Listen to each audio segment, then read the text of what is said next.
Hello മക്കളെ, ഇന്ന് നമ്മൾ സ്റ്റഡി ടൈമിൽ എടുക്കുന്നത് 5ാം ക്ലാസ്സിൻ്റെ മാത്സിലെ 11ാമത്തെ ചാപ്റ്ററാണ് കേട്ടോ. ചാപ്റ്ററിൻ്റെ പേരെന്താണ്? സംഖ്യകൾക്കുള്ളിൽ. അപ്പോൾ എന്താണ് ചാപ്റ്ററിൽ പറയുന്നത് നമുക്ക് നോക്കാം. അതിന് മുൻപായിട്ട് ഇതുവരെയുള്ള എല്ലാ ചാപ്റ്റേഴ്സും അപ്ലോഡ് ചെയ്തിട്ടുണ്ട്. അപ്പോൾ മക്കൾക്ക് വേണമെങ്കിൽ നോക്കുക. ഇനി വേറെ സബ്ജക്റ്റ് വേണമെങ്കിൽ അതും പ്ലേലിസ്റ്റ് ഒന്ന് ചെക്ക് ചെയ്ത് നോക്കിയാൽ മതി കേട്ടോ. അപ്പം ഗുണനവും ഗുണിതവും ഈ പട്ടിക നോക്കൂ. ഇവിടെ തന്ന നോക്കിക്കേ, 1 2 3 4 അങ്ങനെ 9 വരെ വരികളിലുമായിട്ട് എഴുതിയിട്ടുണ്ട്. അതുപോലെ നിരയായിട്ടും എഴുതിയിട്ടുണ്ട് അല്ലേ. വരികളിൽ 1 മുതൽ 9 വരെ എഴുതി, നിരയിലും 1 മുതൽ 9 വരെ എഴുതിയിട്ടുണ്ട്. അപ്പോൾ 1ാം വരിയിലും 1ാം നിരയിലും എണ്ണൽ സംഖ്യകൾ അല്ലേ, 1 മുതൽ 9 വരെയുള്ള നമ്പേഴ്സാണ്. ഇനി 2ാം വരിയിലും 2ാം നിരയിലോ?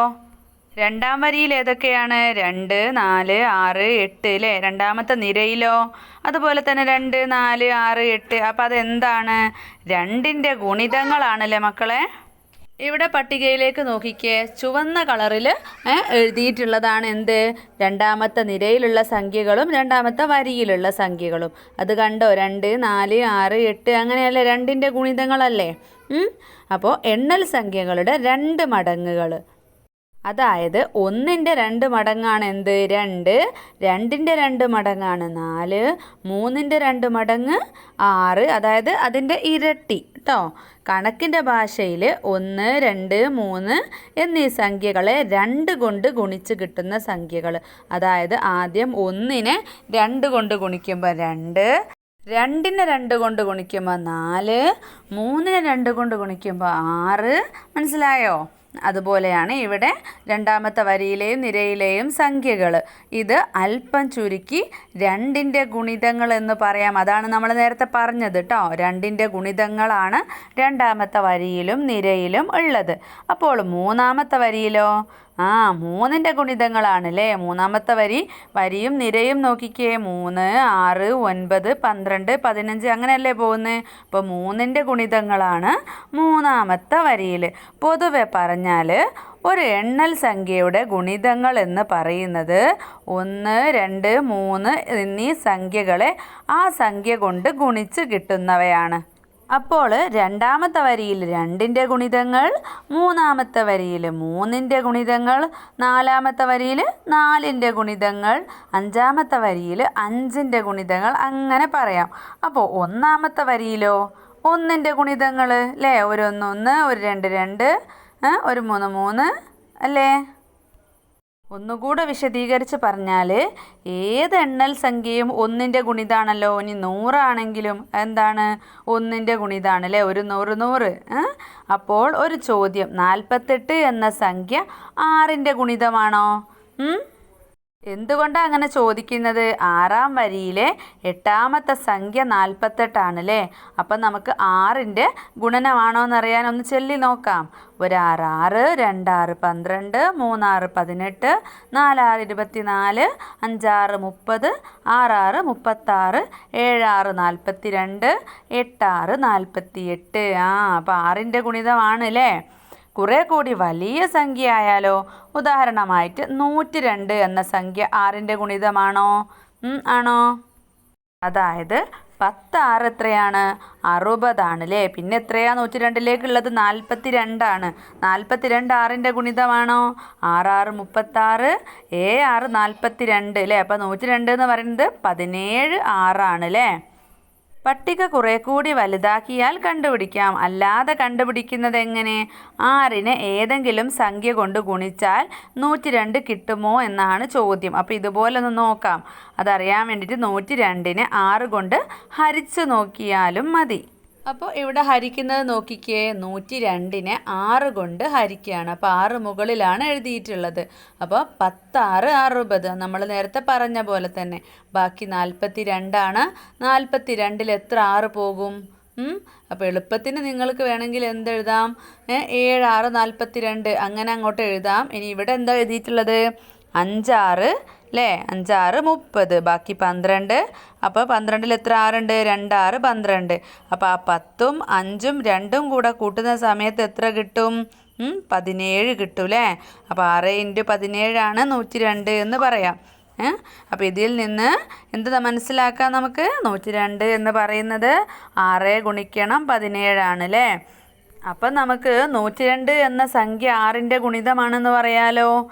പിന്നെ ഈ ഹരണത്തിലൂടെ മറ്റൊരു കാര്യവും കൂടെ കാണാം. 102 എന്ന് പറയുന്നത് 17 ഗുണിക്കണം 6 ആയതിനാൽ തന്നെ 102 എന്ന സംഖ്യ 17ൻ്റെയും ഗുണിതമാണ്. 6ൻ്റെ ഗുണിതമാണെങ്കിൽ 17ൻ്റെയും ഗുണിതമാണ്. അതായത് എന്താണ്? 17 ഗുണിക്കണം 6 അല്ലേ. അപ്പോൾ 17 6 102, 6 17 102 അല്ലേ.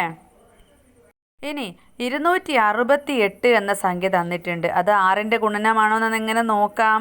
ഇനി ഇത്രയും ചെറുതാക്കിയിട്ടല്ലാണ്ട് നിങ്ങൾക്ക് കുറച്ചായിട്ടൊക്കെ വേണമെങ്കിൽ ചെയ്യാം കേട്ടോ. അതിൻ്റെ കുറച്ച് ഭാഗങ്ങൾ അങ്ങോട്ട് കഴിയുമ്പോൾ ഞാൻ ഹരിക്കാനുള്ള സിമ്പിളൊന്ന് കാണിച്ചു തരാം കേട്ടോ.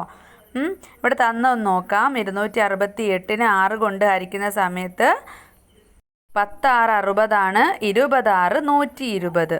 ബാക്കി എത്രയാ? 148 ഉണ്ട്. വീണ്ടും 20 120. ബാക്കി 28 ഉണ്ട്. 6 4 24 മിച്ചം 4 വരുന്നുണ്ട് അല്ലേ. അപ്പോൾ അത് 6ൻ്റെ ഗുണിതമാണോ? അല്ല അല്ലേ. അപ്പം 20 കൂട്ടണം 4 എത്രയായി? 44 ആയില്ലേ. 6 ഗുണിക്കണം 44നോട് കൂട്ടണം 4 പ്ലസ് 4 കൂടെ കൂട്ടിയാൽ മാത്രമേ എന്ത് കിട്ടുള്ളൂ? 268 കിട്ടുള്ളൂ. അങ്ങനെയെങ്കിൽ ഇതിൽ നിന്ന് 268 സമം 6 ഗുണിക്കണം 44 പ്ലസ് 4 ഇങ്ങനെ എഴുതാം അല്ലേ. അതായത് 268 എന്ന സംഖ്യ 6 ഗുണിക്കണം 44നേക്കാൾ വലുതും 6 ഗുണിക്കണം 45നേക്കാൾ ചെറുതും ആണ്. അതെങ്ങനെയാണ് മക്കളെ?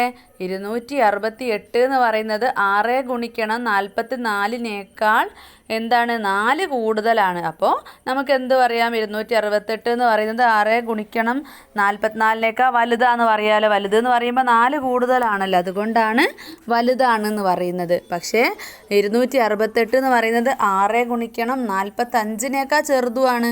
ആകെ 4 കൂടുതലല്ലേ ഉള്ളൂ. അപ്പോൾ 45നേക്കാൾ ചെറുതും ആണ്. അപ്പോൾ എങ്ങനെയാണ് ഒരു സംഖ്യ മറ്റൊരു സംഖ്യയുടെ ഗുണിതമാണോ എന്ന് പരിശോധിക്കുന്നതെന്ന് മനസ്സിലായല്ലോ. ഒരു സംഖ്യ കൊണ്ട് മിച്ചമില്ലാതെ ഹരിക്കാൻ കഴിഞ്ഞാൽ ആദ്യത്തെ സംഖ്യ രണ്ടാമത്തെ സംഖ്യയുടെ ഗുണിതമാണ്. മിച്ചം വന്നാലോ? ഗുണിതമല്ല കേട്ടോ. ഫസ്റ്റ് നമ്മൾ ചെയ്തതുപോലെ മിച്ചമില്ലാതെ ഹരിക്കാൻ പറ്റുകയാണെങ്കിൽ അത് അതിൻ്റെ ഗുണിതമാണ്. മിച്ചം വന്നാൽ അതിൻ്റെ ഗുണിതമല്ല. അപ്പോൾ ഇവിടെ കുറച്ച് ചോദ്യങ്ങൾ തന്നിട്ടുണ്ട്.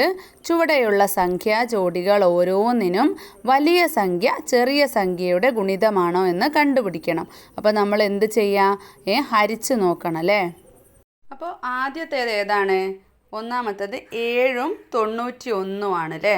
അപ്പോൾ നമുക്ക് 91നെ 7 കൊണ്ട് ഹരിച്ച് നോക്കണം. 7 കൊണ്ട് ഹരിക്കണം. അപ്പോൾ ഏകദേശം 91ൽ എത്ര 7 പോകും? 10 7 പോകും എന്ന് എല്ലാവർക്കും അറിയാമല്ലോ. 10 7 70 അല്ലേ. ബാക്കി 1ൽ നിന്നും 0 പോയാൽ 1, 9 7 പോയാൽ 2. ഇനി 21ൽ എത്ര 7 ഉണ്ട്? ഒരു 7 2 7 14, 3 7 21. അപ്പോൾ ഇവിടെ 3 7 21. അപ്പം ശിഷ്ടം എത്രയാണ് വരുന്നത്? മിച്ചം വരുന്നത് 0 ആണല്ലേ. അതുകൊണ്ട് തന്നെ 91ൻ്റെ ഗുണിതമാണ് എന്ത്? 7. അതുപോലെ തന്നെ 13ൻ്റെ ഗുണിതവുമാണ് 91. അപ്പോൾ എങ്ങനെ എഴുതാം നമുക്ക്? ഇവിടെ 10 + 3 ആണ് കേട്ടോ 91. 10 + 3 13 × 7 ആണ് 91. അപ്പോൾ 13 ഗുണിക്കണം 7 = 91. 91 അതായത് 7ഉം 13ഉം 91ൻ്റെ ഗുണിതങ്ങളാണ്. മനസ്സിലായോ? ഇനി ഒരു രീതിയിലും കൂടെ ഞാനിവിടെ ഹരിച്ച് കാണിക്കാം. മക്കൾക്ക് ഏതാ എളുപ്പം എന്ന് വിചാരിച്ചാൽ അത് ചെയ്യാം കേട്ടോ. 91 ഇങ്ങനെ എഴുതാം. ഇവിടെ 7 എഴുതാം. ആദ്യം 9ൽ എത്ര 7 പോകുന്നു നോക്കുക. ഇനി അല്ലെങ്കിൽ 91ൽ എത്ര 7 പോകുന്നു നോക്കിയാലും മതി. എളുപ്പത്തിന് 9ൽ എത്ര 7 ഉണ്ട്? ഒരു 7 അല്ലേ. ഒരു 7 താഴെ വരയ്ക്കുക. ഇനി 9 7 കുറച്ച് എത്രയാ? 2 1 ഇറക്കിയിടുക. ഇനി 21 എത്ര 7 ഉണ്ട്? 3 7 21 നമ്മൾ പഠിച്ചില്ലേ? 3 7 21. അപ്പോൾ ശിഷ്ടം 0. അപ്പോൾ ഇവിടെ എത്രയാണ് കിട്ടുന്നത്? 13 അല്ലേ? 13 ഗുണിക്കണം 7 91. അപ്പോൾ 91ൻ്റെ ഗുണിതങ്ങളാണ് 7ഉം 13ഉം. അതെന്തുകൊണ്ടാണ്? താഴെ ശിഷ്ടം 0 ആയതുകൊണ്ടാണ് കേട്ടോ. അടുത്ത ചോദ്യം 9ഉം 127 അപ്പോൾ രണ്ട് രീതിയിൽ ചെയ്ത് നോക്കാം. ആദ്യം ടെക്സ്റ്റ് ബുക്കിലുള്ള രീതിയിൽ 127നെ 9 കൊണ്ടാണ് ഹരിക്കേണ്ടത്. അപ്പോൾ 127 ഏകദേശം എത്ര ഉണ്ട്? 19 90. ഇവിടെ ആട്ടോ എഴുതേണ്ടത്, ഇവിടെ കൊണ്ടുപോയിട്ട് എഴുതരുത്. 19 90. 7 0 കുറച്ചാൽ 7. പിന്നെ 2 9 കുറയ്ക്കാൻ പറ്റൂല. അപ്പോൾ 12 9 കുറച്ചാൽ 3 37. അപ്പോൾ 37-ൽ 9 പോകുമോ നോക്കുക. അപ്പോൾ എങ്ങനെയാണ് നോക്കുക?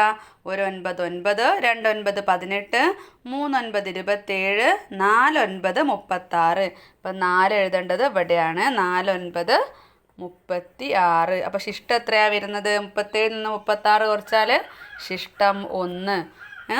അപ്പോൾ ഇവിടെ ഇത് പ്ലസ് ചെയ്യട്ടോ. 14 ഗുണിക്കണം 9 എത്രയാ? 126 പ്ലസ് 1 കേട്ടോ വരിക. അപ്പോൾ ശിഷ്ടം 1 വന്നതുകൊണ്ട് തന്നെ ഈ 9 എന്ന് പറയുന്നത് 127ൻ്റെ ഗുണനമാണോ? അല്ല അല്ലേ? അപ്പോൾ എന്ത് ചെയ്യുക? 14 ഗുണിക്കണം 9. ഇവിടെ എഴുതി കാണിക്കാം. 14 ഗുണിക്കണം 9 സമം 126 പ്ലസ് 1 അല്ലേ? 1 അപ്പോൾ ശിഷ്ടമായിട്ട് വരുന്നത്. അപ്പോൾ അതുകൊണ്ട് തന്നെ ഇതിൻ്റെ ഗുണനമല്ല. ഇനി അടുത്ത നമ്പർ ഏതാണ്? സോറി. അപ്പോൾ നമുക്ക് മറ്റ് രീതിയിലും കൂടെ ഹരിക്കുന്ന ഇതൊന്ന് നോക്കാം കേട്ടോ. 127 ഹരിക്കണം 9. ഇവിടെ 9 എഴുതാം. അപ്പോൾ 1-ൽ 9 പോവോ? ഇല്ല. 12-ൽ 9 പോവോ? പോകും. അപ്പോൾ 12ൻ്റെ മുകളിൽ 1 ഒരു 9 9. 12 നമ്മൾ എടുക്കുന്നതിനോണ്ട് തന്നെ ആ 9 എഴുതേണ്ടത് 2ൻ്റെ താഴെ വരയ്ക്കുക. 12ൽ നിന്ന് 9 പോയാൽ എത്രയാ? 3 അല്ലേ? താഴെ 7 ഇറക്കി എഴുതുക. 37-ൽ എത്ര 9 ഉണ്ട്? 4 9 36. നമ്മളിപ്പോൾ നോക്കിയല്ലോ. 4 9 36. ബാക്കി ശിഷ്ടം 1. അപ്പോൾ പെട്ടെന്ന് തന്നെ ഇവിടെ നിങ്ങൾക്ക് പ്ലസ് ചെയ്ത് കൂട്ടൊന്നും വേണ്ട. 14 എന്നുള്ള ആൻസർ കിട്ടി. അപ്പോൾ 14 ഗുണിക്കണം 9. 9 ഗുണിക്കണം 14 എന്ന് പറഞ്ഞാൽ അപ്പോൾ എത്രയാണ്? ഇവിടെ 1 ശിഷ്ടം വരുന്നുണ്ട്. അതുകൊണ്ട് തന്നെ 127-ൽ നിന്നും 1 കുറയ്ക്കുന്നതാണ് അതിൻ്റെ ഉത്തരം അല്ലേ? അപ്പോൾ 126 14 ഗുണിക്കണം 9 എന്ന് പറഞ്ഞാൽ. അപ്പോൾ നമുക്ക് എങ്ങനെ ഇത് എഴുതാൻ പറ്റും? 14 ഗുണിക്കണം 9 സമം 126 പ്ലസ് 1. ഇത് ശിഷ്ടമാണ്. ഈ രീതിയിൽ വേണമെങ്കിലും എഴുതാട്ടോ. അടുത്തത് 12ഉം 136 അപ്പോൾ രണ്ട് രീതിയിലൊന്ന് ചെയ്ത് നോക്കാം. 136നെ 12 കൊണ്ട് അപ്പോൾ എത്ര 12 പോകും? 100. ഇപ്പോൾ 12 10 എത്രയാണ്? 120. എളുപ്പത്തിന് നമുക്ക് ഏത് സംഖ്യയാണോ മനസ്സിലേക്ക് പെട്ടെന്ന് കിട്ടുന്നത് അത് എഴുതുക കേട്ടോ. ഇനി ഇത് കുറയ്ക്കുന്ന സമയത്ത് 6-ന്ന് 0 കുറച്ചാൽ 6, 3-ന്ന് 2 കുറച്ചാൽ 1. ഇവിടെ 0. അപ്പോൾ അത് എഴുതണ്ട. ഇനി 16-ൽ എത്ര 12 പോകും? ഒരു 12 അല്ലേ പോവുള്ളൂ. 2 12 ആകുമ്പോൾ 24 ആയി പോവില്ലേ? അപ്പോൾ ഒരു 12 12. ബാക്കി എത്രയാ? 4 ശിഷ്ടം വരും. അപ്പോൾ ഇതിൻ്റെ ഗുണിതമാണോ 136? അല്ല അല്ലേ? അപ്പോൾ ഇനി ഇത് മറ്റേ രീതിയിലൂടെ ഒന്ന് ചെയ്ത് നോക്കാം. 136 ഹരിക്കണം 12. ഇപ്പോൾ ചെയ്ത പോലെ തന്നെ 1-ൽ 12 പോവില്ല. 13-ൽ 12 ഒരു തവണ. അപ്പോൾ ഇവിടെ 12. 13-ന്ന് 12 കുറച്ചാൽ 1. 6 ഇറക്കിയിടുക. 16-ൽ എത്ര 12 ഉണ്ട്? എത്ര ഉണ്ട്? 1. അപ്പോൾ ഒരു 12 12. ബാക്കി 4. അപ്പോൾ ശിഷ്ടം 4 വരുന്നത് കൊണ്ട് തന്നെ ഇതും ഗുണനമല്ല. മനസ്സിലായോ? നാലാമത്തേത് 15 225. അപ്പോൾ രണ്ട് രീതിയിൽ നമുക്ക് ചെയ്തു നോക്കാം. 225നെ ടെക്സ്റ്റിലുള്ള രീതിയിലാണെങ്കിൽ ഇവിടെ 15 അല്ല ഇവിടെ അല്ല, സോറി, ഇവിടെ 15. 15ൻ്റെ ഗുണിതമാണോ 225 എന്ന് നോക്കണം. അപ്പോൾ ഏകദേശം 10 15 എത്രയായിരിക്കും? 150 ആയിരിക്കും. അപ്പോൾ 150 അപ്പോൾ എങ്ങനെയാണ് നിങ്ങൾ നോക്കുക? 15 അല്ലേ, 15 10 അല്ലേ, 15നോട് 10 ഗുണിക്കുന്ന സമയത്ത് ഇവിടെ ഒരു 0 ഇട്ട് കൊടുത്താൽ പോരെ. അപ്പോൾ 150. ഇനി ഇതിൽ നിന്ന് കുറയ്ക്കുക. 5, 2 5 കുറയ്ക്കാൻ പറ്റൂല. അപ്പോൾ 22 15 തന്നെ അങ്ങോട്ട് കുറയ്ക്കുക അല്ലേ. അല്ലെങ്കിൽ ഇതാ 12 ഇവിടെ 12 ആവും. ഇവിടെ നിന്ന് 1 ഇങ്ങോട്ട് എടുക്കുമ്പോൾ ഇവിടെ 1 ആവും. 12 നിന്ന് 5 കുറയ്ക്കുമ്പോൾ എത്രയാണ്? 7. പിന്നെ 1 1 കുറയ്ക്കുമ്പോൾ 0. അപ്പോൾ അത് എഴുതണ്ട. അപ്പോൾ 75. 75ൽ 15 പോവോ? എത്ര എണ്ണം പോവും? ഒരു 15 15, 2 15 30, 3 15 45, 4 15 60, 7 15 അല്ല 5 15 എത്രയായി? 75. അപ്പോൾ ശിഷ്ടം എത്ര? 0 ആണല്ലേ. അപ്പോൾ 15ൻ്റെ ഗുണിതമാണ് 225 അല്ലേ, കാരണം ശിഷ്ടം 0 ആയതുകൊണ്ട്. ഇനി മറ്റേ രീതിയിലൊന്ന് ചെയ്ത് നോക്കാം. 225 ഹരിക്കണം 15. ഇപ്പോൾ 2ൽ 15 പോവില്ല. 22ൽ 15 എത്ര എണ്ണം പോവും? 1. ഒരു 15 15. അപ്പോൾ 2 ഇറക്കി എഴുതാനില്ല, നേരത്തെ ചെയ്ത പോലെ തന്നെ. 12 2 ഇറക്കിയുമ്പോൾ 7. പിന്നെ 1 ഇറക്കിയാനില്ല. ഇപ്പോൾ ഇവിടെ 7 ഉണ്ട്. 5 താഴോട്ട് ഇറക്കി എഴുതുക. 75ൽ എത്ര 15 ഉണ്ടെന്ന് നമ്മളിപ്പോൾ കണ്ട്. 5 15 75. ഇപ്പോൾ ശിഷ്ടം 0. അപ്പോൾ ഇത് പിന്നെ 15ൻ്റെ ഗുണിതമാണ് 225 നമ്മൾ മനസ്സിലാക്കാം കേട്ടോ. 2 രീതിയിൽ. ഈ 10 + 5 അതിവിടെ 15 ആയിട്ട് തന്നെ കിട്ടുന്നുണ്ട്. കൂട്ടി നോക്കേണ്ട ഒരു പ്രശ്നം വരുന്നില്ല. മക്കൾക്ക് ഏതാണോ എളുപ്പം തോന്നുന്നത് ആ രീതിക്ക് ചെയ്യാം. ഇനി ഹരണവും ഘടകവും. അപ്പം ഘടകം എന്ന് പറഞ്ഞാൽ എന്താ നോക്കാം. അപ്പം ഗുണിതമാണോ എന്ന് അറിയാൻ വേണ്ടിയിട്ട് ഹരിച്ച് നോക്കിയാൽ മതി. നമുക്ക് മനസ്സിലായില്ലേ. ഉദാഹരണത്തിന് 72 ഹരിക്കണം 4 = 18. അതുകൊണ്ട് തന്നെ 72 എന്ന സംഖ്യ 4ൻ്റെ ഗുണിതമാണെന്ന് നമുക്ക് മനസ്സിലായില്ലേ. 4ൻ്റെയും ഗുണിതമാണ്, 18ൻ്റെയും ഗുണിതമാണ്. ഇവിടെ 4ൻ്റെ ഗുണിതമാണ് നമുക്ക് മനസ്സിലായി. അതുകൊണ്ട് തന്നെ ഈ 4 എന്ന സംഖ്യ 72ൻ്റെ ഘടകമാണെന്നും കൂടെ നമുക്ക് പറയാം. പൊതുവെ പറയുകയാണെങ്കിൽ ഒരു സംഖ്യയുടെ ഘടകങ്ങൾ എന്ന് പറയുന്നത് ആ സംഖ്യയെ മിച്ചമില്ലാതെ ഹരിക്കാൻ കഴിയുന്ന സംഖ്യകളെയാണ്. അപ്പം നമ്മൾ ഏതൊരു സംഖ്യയും ഒരു സംഖ്യ കൊണ്ട് ഹരിക്കുന്ന സമയത്ത് മിച്ചം 0 ആണെങ്കിൽ, ശിഷ്ടം 0 ആണെങ്കിൽ ആ സംഖ്യ ആ വലിയ സംഖ്യയുടെ ഘടകമാണ് എന്ന് പറയാം. അപ്പം നമ്മൾ ഹരണരീതികൾ എന്ന പാഠത്തിൽ എന്ത് പഠിച്ചു? 2 സംഖ്യകൾ തമ്മിലുള്ള ഒരേ ബന്ധം തന്നെ ഗുണനരൂപത്തിലും ഹരണരൂപത്തിലും എഴുതുന്നത് എങ്ങനെയാ? ഉദാഹരണത്തിന് നോക്കിക്കേ.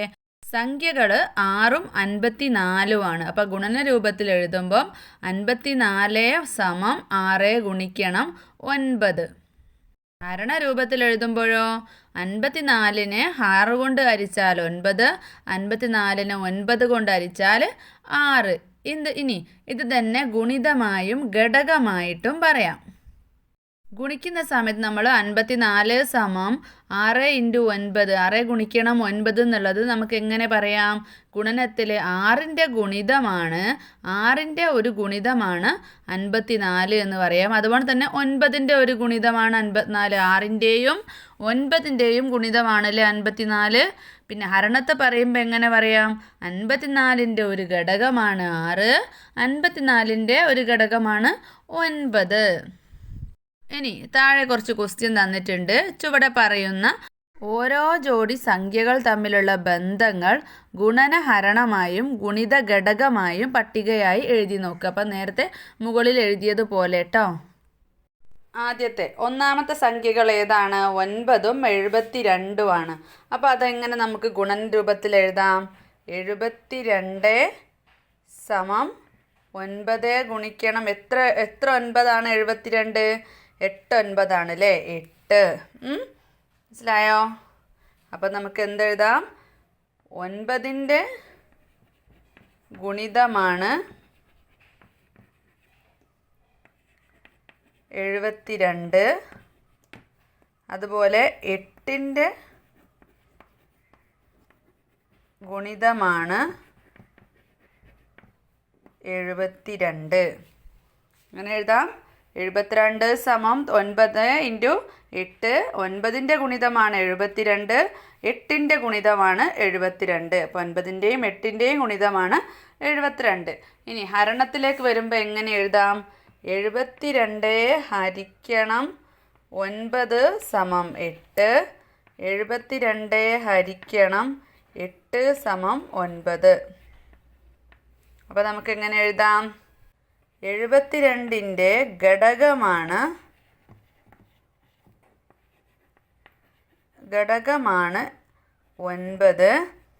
72ൻ്റെ ഘടകമാണ് 8. അപ്പോൾ 72 ഹരിക്കണം 9 സമം 8. 72 ഹരിക്കണം 8 സമം 9. 72ൻ്റെ ഘടകമാണ് 9. 72ൻ്റെ ഘടകമാണ് 8. ഈ രീതിയിൽ ഇവിടെ എഴുതാം. 9ൻ്റെ ഒരു ഗുണിതമാണ് എന്ന് എഴുതി കൊടുക്കണം കേട്ടോ. അതുപോലെ തന്നെ 8ൻ്റെ ഒരു ഗുണിതമാണ്. പിന്നെ ഇവിടെ 72ൻ്റെ ഒരു ഘടകമാണ് 9. 72ൻ്റെ ഒരു ഘടകമാണ് 8. മനസ്സിലായോ? ഇനി രണ്ടാമത്തെ സംഖ്യ ഏതാണ്? 12ഉം 156ഉമാണ്. അപ്പോൾ ഗുണന രൂപത്തിൽ നമുക്ക് എങ്ങനെ എഴുതാം? 156 സമം 12 ഗുണിക്കണം എത്ര? 12 156. എത്ര 12 മക്കളെ? 10 12 120. അപ്പോൾ പിന്നെ ബാക്കി 120നോട് എത്ര വേണം? 156 ആവണമെങ്കിൽ 36 വേണം അല്ലേ? എത്ര 12 36? 3 12. അപ്പോൾ മൊത്തം 13 12 156. അപ്പം നമുക്ക് എങ്ങനെ എഴുതാം? 156ൻ്റെ ഒരു ഗുണിതമാണ് 12. 156ൻ്റെ ഒരു ഗുണിതമാണ് 13. ഇനി ഹരണത്തിലേക്ക് വരുമ്പോൾ നോക്കിക്കേ, 156ൻ്റെ ഒരു ഗുണിതമാണ് 12. 156ൻ്റെ ഒരു ഗുണിതമാണ് 13. ഇനി ഹരണത്തിലേക്ക് വരുന്ന സമയത്ത് 156 ഹരിക്കണം 12 സമം എത്രയാണ്? എത്ര 12? 13 12 156. ഇനി 156 ഹരിക്കണം 13. എത്ര 13? 12 13. അപ്പോൾ നമുക്ക് എങ്ങനെ എഴുതാം? 156ൻ്റെ ഒരു ഘടകമാണ് 13. പിന്നെ 156ൻ്റെ ഒരു ഘടകമാണ് 12. മനസ്സിലായോ? ഇനി മൂന്നാമത്തെ സംഖ്യ എന്ന് പറയുന്നത് 13ഉം 169ഉം ആണ്. അപ്പോൾ ഗുണന രൂപത്തിൽ എഴുതുന്ന സമയത്ത് 169 സമം 13 ഗുണിക്കണം എത്ര? 13 169. 10 13 130. ബാക്കി എത്രയാണ്? 39 ഉണ്ടാവില്ലേ? 3. അപ്പോൾ 10 3 13 13 169. അപ്പം നമുക്ക് എങ്ങനെ എഴുതാം? 169ൻ്റെ ഒരു ഗുണിതമാണ് 13. അപ്പോൾ രണ്ടും 13 ആയതുകൊണ്ട് തന്നെ ഒരു പ്രാവശ്യം എഴുതിയാൽ മതിയല്ലോ. ഇനി ഹരണത്തിലേക്ക് വരുന്ന സമയത്ത് 169 ഹരിക്കണം 13 സമം എത്രയാ? 13 തന്നെ. അപ്പോൾ 169ൻ്റെ ഒരു ഘടകമാണ് 13. ഓക്കെ അല്ലേ? അപ്പോൾ ഒരു പ്രാവശ്യം എഴുതിയാൽ മതിയല്ലോ അല്ലേ? തിരിച്ച് എഴുതിയിട്ട് കാര്യമില്ലല്ലോ, 2 13 തന്നെയല്ലേ. ഇനി നാലാമത്തെ സംഖ്യ 25ഉം 375ഉമാണ്. അപ്പം നമുക്ക് ഗുണനത്തിൽ എങ്ങനെ എഴുതാം? 375 സമം 25 ഗുണിക്കണം. എത്ര 25ആണ് 375? 100-ൽ 4, 200-ൽ 8, 300-ൽ 12, പിന്നെ 3 എണ്ണം 75. അപ്പോൾ 12 3 15, 25ആണ് 375. അപ്പം നമുക്ക് ഗുണനത്തിൽ എങ്ങനെ എഴുതാം? 375ൻ്റെ ഒരു ഗുണനമാണ് 25. അതുപോലെ തന്നെ 375ൻ്റെ ഒരു ഗുണനമാണ് 15 അല്ലേ? ഇനി ഹരണത്തിലേക്ക് വരുന്ന സമയത്ത് 375 ഹരിക്കണം 25 സമം 15, 375 ഹരിക്കണം 15 സമം 25. ഇനി ഇത് നമുക്ക് ഹരണ രീതിയിലൊന്ന് എഴുതി നോക്കാം അല്ലേ? 375ൻ്റെ ഒരു ഘടകമാണ്, ഹരണത്തിൽ വരുന്നേരം ഘടകമാണ് 25. 375ൻ്റെ ഒരു ഘടകമാണ് 15. അങ്ങനെ എഴുതാട്ടോ. അപ്പോൾ ഇത്രയും ഭാഗമാണ് ഈ ഒരു ക്ലാസ്സിൽ എടുക്കുന്നത് കേട്ടോ. എല്ലാം കൂടെ ഇതിലെടുത്താൽ മക്കൾക്ക് കൺഫ്യൂഷൻ ആവും. അപ്പോൾ ബാക്കി ഭാഗം അടുത്ത ക്ലാസ്സിലെടുക്കാം. അപ്പോൾ ക്ലാസ് ഇഷ്ടപ്പെട്ടിട്ടുണ്ടെങ്കിൽ ലൈക്ക് ചെയ്യാനും ഷെയർ ചെയ്യാനും സബ്സ്ക്രൈബ് ചെയ്യാനും മറക്കരുത്. സ്റ്റഡി ടൈമിൻ്റെ മറ്റൊരു ക്ലാസ്സിൽ കാണാം.